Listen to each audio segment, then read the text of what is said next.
The Wounded Wife, Hera's story of identity and devotion. Among the ancient pantheon of Greek goddesses, Hera, also known by her Roman name, Juno, stands out as the regal and commanding queen of the Olympians.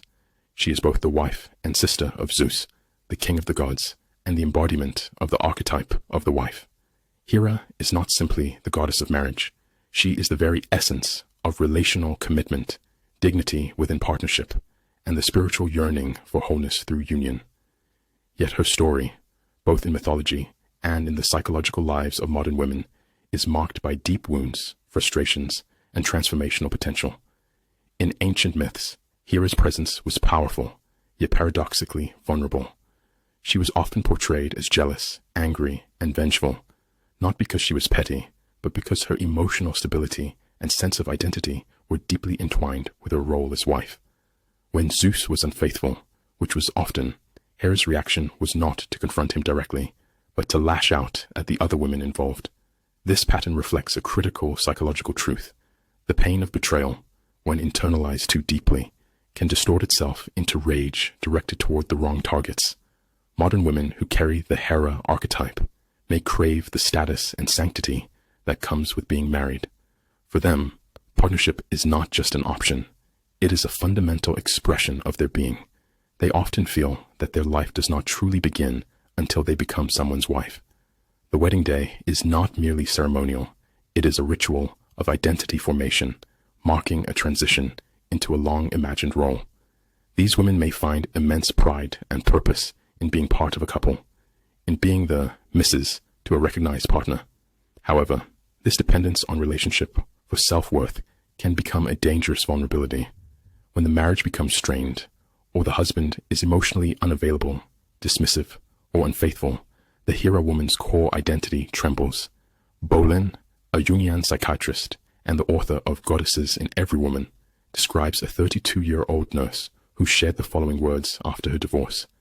"I feel like I have a big hole in my psyche, or maybe it's a wound that never quite heals." This sense of existential vacancy is a hallmark of a Hera woman whose relational identity has collapsed. The pain is not just the absence of the man, it is the collapse of meaning. Without the partnership, life feels aimless. Without the role of wife, she may feel nameless. Diffuse identity and emotional risk. The Hera archetype also manifests in subtle, socially encouraged ways. A Hera-oriented woman often adopts her husband's identity, career, schedule, or even personality traits. She defines herself not in contrast to, but in continuity with her partner. Over time, this can erode her sense of personal autonomy, because her psychological investment is so deeply planted in the soil of her relationship. Any threat to the relationship is experienced as a threat to her very self. If her husband ignores her, withholds affection, or seems distracted, her anxiety begins to spiral. She may interpret neutral behaviors as signs of infidelity or rejection. Instead of seeking understanding, she often reacts with anger, because rage feels more powerful than despair. This is what makes the shadow of Hera so dangerous. The shadow self is the side of the psyche that we suppress or disown, often because it threatens our self-image.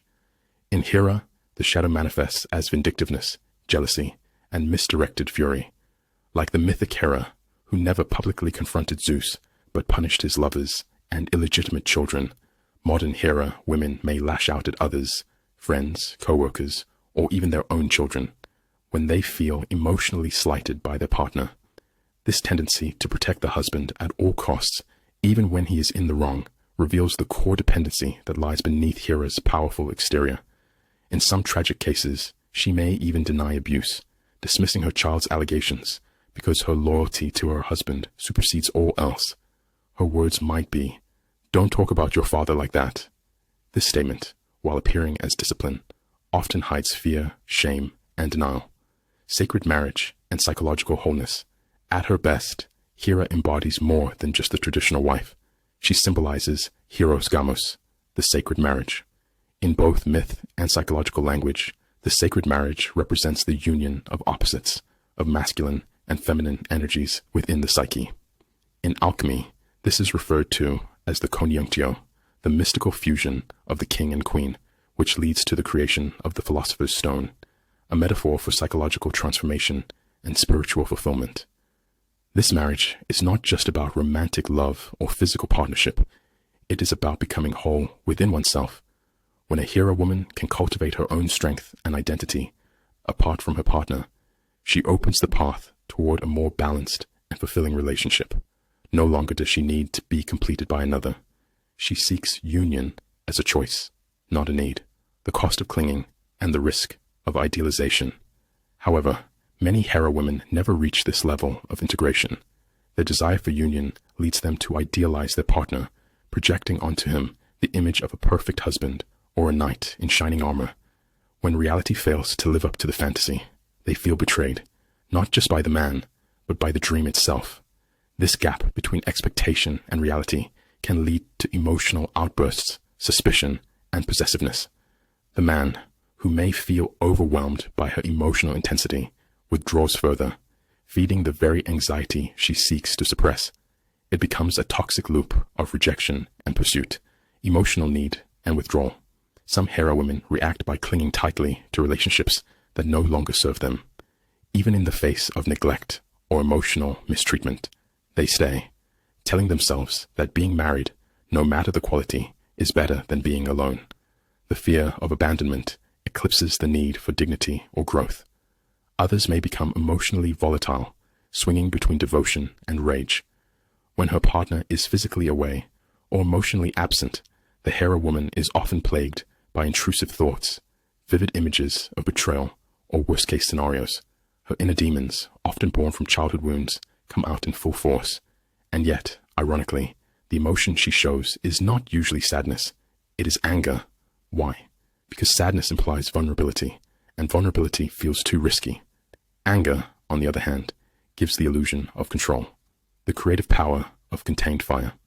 One powerful myth that offers insight into Hera's path of healing involves her son Hephaestus, the god of the forge.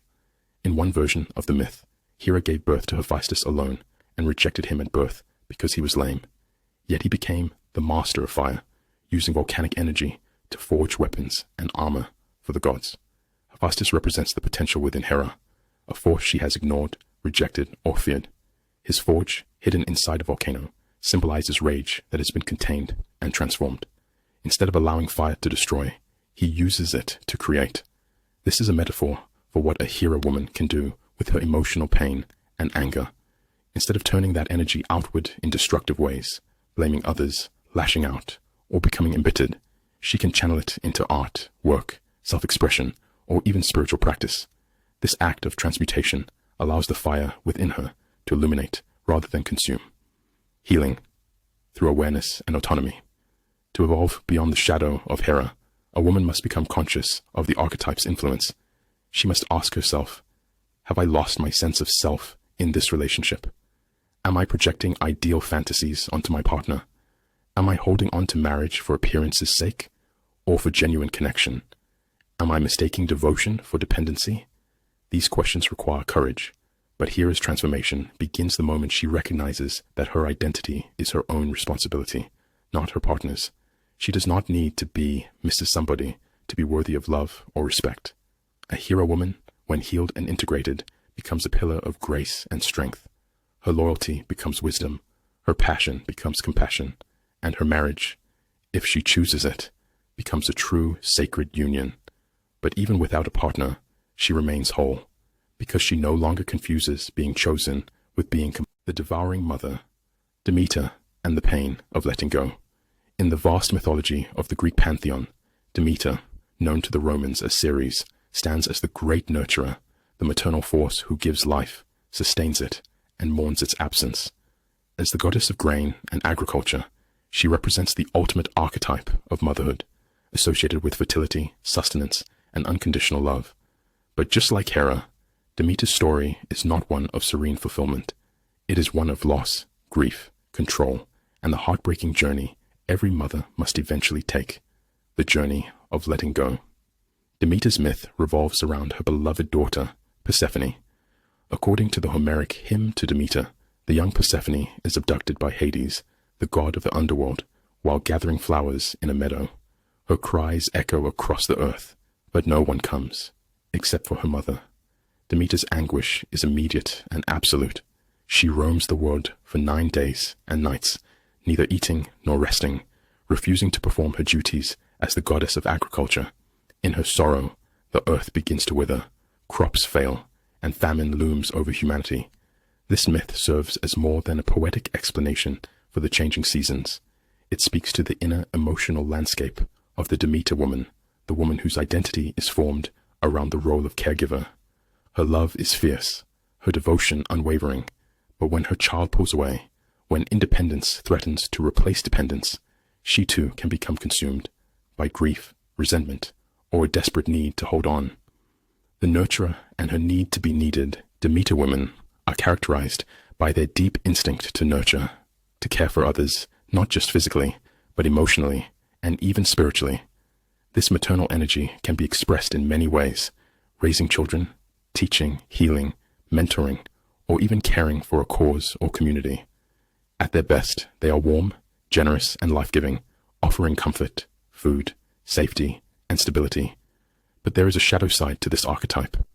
When the need to nurture becomes compulsive, when a woman's self-worth is entirely dependent on being indispensable, she crosses into the territory of what psychologists call the devouring mother. This is the mother who cannot tolerate separation, who sees her child's autonomy as a personal rejection, and who unconsciously undermines their independence to preserve the bond. It is common for Demeter women to feel unseen or unvalued by a culture that praises independence and professional achievement over caregiving. Many resent the social pressure to do more outside the home, especially if they have chosen to be full-time mothers. They may quietly carry the belief that motherhood has been devalued and that their sacrifices go unnoticed in a world driven by ambition and productivity, emotional starvation, and passive aggression. Just as the myth describes a famine, when Demeter withdraws her gifts from the world, the shadow expression of a Demeter woman can involve emotional withdrawal from her loved ones. When her nurturing is rejected or taken for granted, she may shut down, becoming emotionally unavailable or cold. This isn't done consciously. It is the only way she knows how to protect herself. This form of emotional starvation may not be overt. The Demeter woman may still cook, clean, and do what needs to be done, but there's a lifelessness in her care, a quiet grief that is calcified into resentment.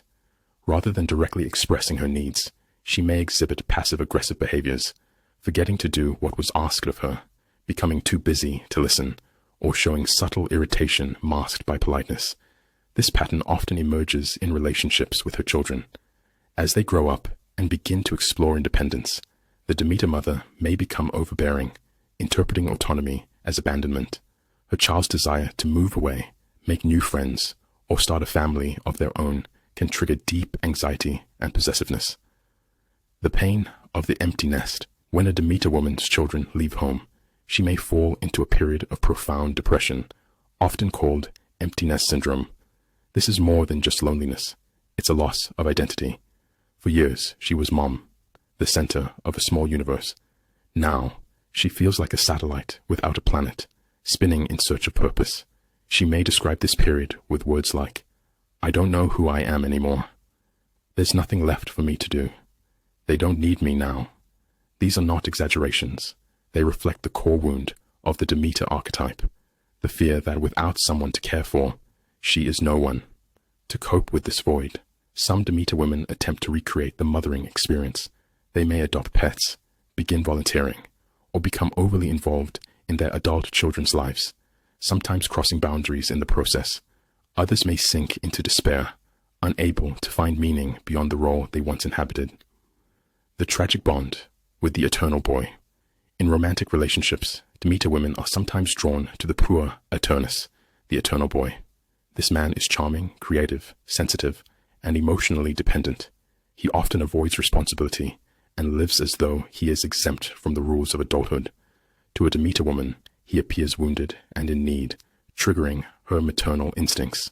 She may rationalize his behavior, saying things like, "He just needs more time to grow up. The world has been cruel to him. He only trusts me." This bond can be emotionally consuming. The more she gives, the more he takes, and the more she becomes resentful, though she rarely expresses it. Instead, she clings to the illusion that her love will eventually heal him, unaware that the relationship has become codependent. His immaturity keeps her feeling needed, and she, in turn, enables his avoidance of growth. Ironically, the same pattern plays out between Demeter mothers and their adult sons. The mother may refuse to let go, keeping her son in a state of emotional infancy, while criticizing any woman who dares to take him away. In her mind, no one could care for him as she does. Grief, control, and the loss of the self. The tragedy of Demeter lies not just in her loss of Persephone, but in her inability to accept the transformation of that relationship. Her daughter, like all children, was meant to grow, change, and step into her own destiny. But Demeter, unable to bear the pain, demanded that the world itself stop spinning. No growth, no harvest, no life, until she got her child back. This is the ultimate control fantasy of the devouring mother. If I can just stop time, maybe I won't have to let go. Yet the myth gives us a powerful resolution. When Persephone returns from the underworld, after consuming the symbolic pomegranate seeds that bind her to Hades, Demeter finally accepts the new reality. Her daughter will leave and return, live in two worlds, and belong not only to her. This compromise allows life to continue. The earth grows again, seasons are born, healing the mother wound for the Demeter. Woman to evolve, she must reclaim herself. She must learn that nurturing others is not the only source of value. She's allowed to grow, to pursue passions, to say no, and to set boundaries. Mothering is not martyrdom. It is a gift, and one that should not come at the cost of one's entire identity. She must also grieve the children who grow up, the moments that pass, the seasons that end. Grief, when faced consciously, becomes a doorway to transformation. Denied grief becomes control, but embraced grief becomes wisdom. At her highest expression, Demeter transforms into the wise mother, the elder who offers nourishment in new forms through teaching, mentoring, creativity, and spiritual presence. She becomes the woman who understands the cycle of life, who knows that everything beautiful must eventually change, and that real love is what lets go. When the Demeter woman integrates this truth, she does not stop being a mother. She becomes a mother of the world. Her nurturing is no longer confined to the home or to a single relationship. It expands outward, touching communities, generations, and even the soul of the culture. It's Persephone's descent. From eternal maiden to queen of the underworld, among all the goddesses of the Greek pantheon, Persephone embodies the most dramatic inner journey, from innocence to maturity, from compliance to agency, from a child of the light to queen of the underworld. Known to the Romans as Proserpina, Persephone lives in duality. She is both the core, the eternal maiden, and the sovereign ruler of the shadow realms. Her myth is not only a tale of abduction and return, but also a powerful metaphor for psychological transformation. Her story begins with passivity. As core, she is picking flowers in a meadow, surrounded by beauty and unaware of danger, when the ground splits open and Hades, god of the underworld, emerges to seize her. This moment, violent and unexpected, marks the end of her innocence. It is a descent into darkness, into unconsciousness, into the unknown depths of the psyche. Persephone cries out for her mother, but no one answers. She is alone.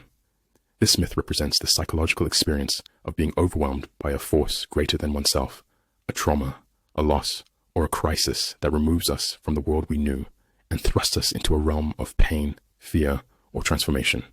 In Jungian psychology, this descent mirrors the initiation into the unconscious, a journey we must all take if we are to mature into our full selves. The archetype of the eternal girl. Before her transformation, Persephone represents the puella eterna, the eternal girl who is agreeable, compliant, and afraid to choose. She lives in a state of emotional suspension, waiting for life to happen to her. She adapts to the desires of others, especially men, often becoming the reflection of what they want her to be, soft, sweet, and undemanding. This is the woman who fears commitment, not because she doesn't desire love, but because commitment means making a choice, and choices eliminate other possibilities. She delays adulthood by avoiding responsibility, in relationships, in work, in personal growth. She exists in a kind of dreamlike in-betweenness, never fully engaged, always hoping that someone will come and transform her life. Esther Harding, a Jungian analyst, called this figure the anima woman, a woman who conforms unconsciously to the needs of a man's soul, becoming whatever image he projects upon her. She is not self-defined. She is defined by the gaze of others. To such a woman, independence is frightening, not liberating. She fears becoming her mother, fears growing old, fears time itself. She prefers to remain in a state of suspended potential, always on the brink of becoming, but never quite becoming anything. Symbolism of the underworld. Persephone's abduction into the underworld is not just a mythic event. It is a symbolic descent into the deeper layers of the psyche, a necessary initiation into adulthood and individuation. In psychological terms, the underworld represents the unconscious mind, the hidden and often repressed parts of ourselves. Some women are thrust into the underworld through experiences of loss, trauma, or mental illness, a depression that strips away all meaning, a betrayal that collapses one's sense of self, a period of psychological crisis where everything familiar disintegrates. This descent is terrifying. One feels lost, abandoned, even buried alive. But as Persephone's myth teaches us, such a journey can also be transformative. When she returns, she's no longer the innocent girl. She has eaten the pomegranate seeds, binding her to the realm of the dead. She is now queen of the underworld, possessing insight into life and death, and holding a power she never knew she had. Persephone and psychosis. In its darker expression, the Persephone archetype can manifest as a complete detachment from reality. Women who avoid responsibility for too long, or who retreat from life's demands into fantasy, can become increasingly fragile, emotionally unstable, or even psychotic. They live in a world of symbolic imagery, where reality and imagination are blurred. In clinical settings, such women may present as schizophrenic, unable to maintain their grasp on the external world. They talk in symbols, interpret ordinary events as omens, and withdraw into an inner world that no one else can enter. This extreme version of Persephone reveals what happens when the descent is not integrated, when the underworld is not just visited, but becomes a permanent home. Without guidance, without meaning, the descent becomes a form of psychic disintegration. The role of Hecate, the survivor's guide. After her return, Persephone is often accompanied by Hecate, goddess of the crossroads, magic, and the dark moon. Hecate represents wisdom earned through survival, the presence of a guide who understands the path through the dark. Symbolically, Hecate appears in women who have endured suffering and come out the other side. She is the inner voice that says, "You've been here before. You know the way through." She is not naive. She knows death, loss, and despair, but she also knows that from this place, rebirth is possible. This pairing suggests that Persephone's evolution does not happen in isolation. Healing and transformation require the presence of an inner guide, or sometimes an outer one, a therapist, mentor, or wise friend who can help navigate the darkness. The shadow of passivity and people-pleasing. The shadow side of Persephone is her compulsion to please. She's afraid of conflict, afraid of rejection, and afraid of being alone. She says yes when she wants to say no. She stays silent when she should speak up. She lets others decide her life for her. This passivity can turn into resentment, but it rarely becomes action. Persephone women often stay in relationships where they are mistreated, not out of love, but out of a fear of being unloved. They confuse attention with affection, need with love. Even as mothers, Persephone women can struggle. They feel like they are only playing the role, not really inhabiting it. Their daughters may become the real caretakers, emotionally or even physically. Or, conversely, they may remain dependent on their own mothers, never fully claiming adulthood. Narcissism and the mirror. Another shadow pattern within the Persephone archetype is self-absorption. In some women, the desire to be wanted turns into a compulsive need to be admired. They spend hours in front of the mirror, curate their appearance meticulously, and treat others primarily as sources of validation. In these cases, people exist only as reflecting surfaces. Love is sought not for intimacy, but for affirmation. These women often fear aging deeply, not because of physical decline, but because it threatens their ability to control how they are perceived. At midlife, such women face a difficult transition. The dreams they once had, of romance, fame, or effortless beauty, become harder to attain. The gap between fantasy and reality widens, and unless they shift their source of value inward, they may fall into depression or bitterness. From core to queen, the path to maturity. Despite all this, the Persephone archetype holds immense potential for transformation. When a Persephone woman chooses to commit to a job, a partner, a purpose, she begins to solidify. She moves from fluid possibility to defined presence. She becomes not what others want, but who she chooses to be. This commitment is not easy. It requires grief for the fantasies that must be relinquished, for the innocence lost, and for the parts of herself that must die in order to grow. But in this death, a deeper life is born. When Persephone integrates her descent, she becomes a psychic guide, someone who has walked through darkness and returned with wisdom. She no longer fears the underworld because she knows she can return from it. She no longer waits to be chosen because she has chosen herself, the queen of both worlds. Ultimately, Persephone represents the possibility of living in two worlds, the world of the soul and the world of form, the inner life and the outer one. She teaches us that we can be soft without being weak, receptive without being naive, and intuitive without being lost. She is not either the maiden or the queen. She is both. Her story reminds us that to grow is to die a little, and that every descent can be a portal to selfhood. When a woman who once felt lost finds her voice, when she who once waited learns to act, when she who once belonged to others begins to belong to herself, then Persephone has become queen. End of part 3, 600 character. Aphrodite's fire, the creative power of love and the price of beauty. Among the Olympian goddesses, Aphrodite stands alone. Neither a virgin goddess who values independence, nor a vulnerable goddess seeking deep bonds, she occupies a third archetypal category, that of the transformative goddess.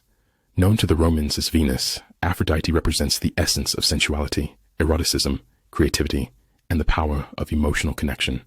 She is the lover, the muse, the artist, and the enchantress. Her domain is the heart, the senses, and the imaginative realms of beauty and desire. Her influence is both intoxicating and dangerous, both nurturing and destructive. Aphrodite is the energy of love that births new life and inspiration, but also the fire that consumes when left untamed. She is a double-edged archetype, whose light draws many in, and whose shadow can leave them burned. The birth of Aphrodite, beauty from chaos. According to Hesiod, Aphrodite was born not of parents, but of a violent cosmic event. When the sky god Uranus was castrated by his son Kronos, his severed genitals were cast into the sea. From the sea, foam arose Aphrodite, fully formed, radiant, and irresistible. This origin myth reflects her archetypal essence. She is born of chaos, and yet embodies beauty. She is the divine emergence of order and aesthetic harmony from disruption and dismemberment. This powerful birth story sets Aphrodite apart. She is not the product of lineage or motherhood, but the result of raw elemental forces. She does not become a goddess. She simply is, and from her being, desire ripples through the cosmos. Gods and mortals alike fall under her spell. Aphrodite's unique consciousness. Psychologically, Aphrodite's consciousness differs from the other goddesses. While virgin goddesses like Artemis or Athena operate with focused awareness, and vulnerable goddesses like Hera and Demeter function with diffuse receptivity, Aphrodite's awareness is both intense and attuned, like stage lighting that illuminates without overwhelming. This quality, often observed in artists and healers, allows one to be fully present, deeply absorbing, and yet fluid enough to hold emotional nuance. Aphrodite consciousness is the psychological state in which love, creativity, and healing flourish. It is the liminal zone, where something new can be born through connection. In therapy, this manifests as the analyst's receptive yet focused presence, deeply listening while making subtle intuitive associations. Too much empathy, and one drowns. Too much detachment, and the connection is severed. Aphrodite's balance is what keeps emotional attunement alive. The lover and the muse. Aphrodite is the archetype of the lover, not only in the romantic sense, but as one who brings emotional intensity, creative fecundity, and deep presence into all relationships and endeavors. She awakens people. When someone is lit up by love, inspired by a vision, or caught in a moment of passion, they are under Aphrodite's influence. Falling in love is one of her most powerful expressions. In the golden glow of new romance, we see the beloved not as they are, but as divine and idealized versions. Aphrodite allows each lover to feel like a god or goddess. There is enchantment in the air, a sense that something magical and eternal has descended into the ordinary. This is not illusion, but transcendent perception. Aphrodite helps us momentarily see others and ourselves at our highest potential. However, this magic often fades. When the glow vanishes and reality returns, many are left disillusioned or heartbroken. The creative force, beyond love and sexuality, Aphrodite's energy is also deeply creative. She inspires art, poetry, music, dance, and all expressions of beauty. The union between Aphrodite and Hephaestus, the lame god of the forge, is symbolic of the union between beauty and craftsmanship, between fire and form. From their marriage comes art, both metaphorically and literally. In modern terms, Aphrodite energy flows through those who feel most alive while creating: painters, musicians, actors, writers. These individuals often live close to their emotional surface, responding viscerally to life, needing to express their experience outwardly. Without creative outlets, this intensity can become overwhelming or self-destructive. The shadow of Aphrodite. But no archetype is without its shadow. For Aphrodite, the shadow manifests in obsession, addiction to attention, narcissism, and the inability to sustain love beyond initial passion. One form of this shadow is the woman who chases after love, becoming addicted to the high of being desired. She falls in love easily again and again, always believing this time it's real. But when reality fails to match fantasy, as it inevitably does, she moves on, leaving behind a string of wounded, rejected partners. Another shadow form is the woman who clings to a toxic partner, sacrificing her dignity and well-being for brief moments of affection. She may stay in a harmful relationship, believing that without this man, she is nothing. Her identity becomes enmeshed with his attention. Still others pursue men who clearly do not want them. This pursuit can spiral into stalking, manipulation, or destructive behavior. These women are driven not by love, but by a compulsion to win back their reflection, to feel seen and wanted again. The root of this dysfunction is often a fragile sense of self-worth, where the woman's value is dependent on her ability to attract and be adored. Aging becomes a crisis, as physical beauty, her currency, begins to fade. Beauty, aging, and identity. For the Aphrodite woman, aging can be devastating, particularly if her identity has been tied primarily to physical appearance. When attention wanes, when beauty no longer turns heads, she may experience a profound sense of loss or irrelevance. But Aphrodite's gifts need not disappear with youth.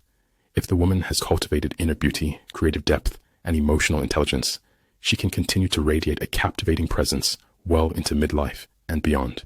Her charm matures into magnetism. Her inspiration deepens into wisdom. This is why creative engagement is essential for Aphrodite women.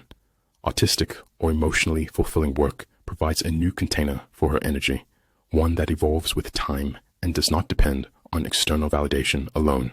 Living in the present, for better or worse, Aphrodite women are deeply present in the moment. They feel life vividly, the pleasure of a taste, the thrill of a touch, the color of a sunset. But this intense presentness often comes at the cost of practical foresight. Emotional desires override long-term planning. She may ignore red flags, neglect responsibilities, or undervalue stability in favor of passion.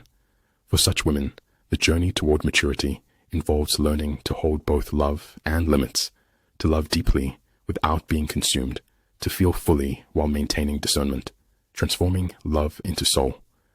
When an Aphrodite woman begins to see love not as something to possess or conquer, but as a force to channel and mature, her archetype transforms. She becomes a creative priestess, a woman who brings beauty, connection, and meaning into every space she enters. She begins to love the imperfect, to remain through boredom, struggle, and change, not because the magic is gone, but because she knows that real love takes root in reality, not fantasy. She starts to recognize her own soul reflected not only in romantic partners, but in her work, her friendships, and her connection to life itself. As the muse evolves, she becomes not just a source of inspiration for others, but one who draws from her own inner fire, who creates for her own joy, loves without losing herself, and radiates beauty that goes far beyond skin deep. Integrating Aphrodite, a maturing flame. To integrate the Aphrodite archetype, a woman must do the difficult work of separating love from dependency, beauty from self-worth, and desire from destruction. She must learn to temper the fire, not extinguish it. True maturation comes when she realizes she doesn't need to be desired to be valuable, and that the most beautiful thing she can offer the world is her authentic, unfiltered presence. When Aphrodite's flame is balanced, she becomes a creative force, not only in her own life, but in the lives of everyone she touches. Conclusion: when all the goddesses speak. In this final archetype, Aphrodite reminds us that life is not meant to be endured with stoicism alone. It is meant to be felt, loved, created, and lived with passion. But passion without grounding becomes chaos. The task of the heroine is not to reject Aphrodite, but to embrace her with consciousness, to honor the power of beauty and connection, while not being enslaved by it. Aphrodite's lesson is not that love is dangerous, but that love, when unconscious, can devour. When conscious, it can transform. To be Aphrodite is to be lit from within. To remain Aphrodite into maturity is to know where that light truly comes from. And to live as Aphrodite, awakened, integrated, and aware, is to walk through the world as love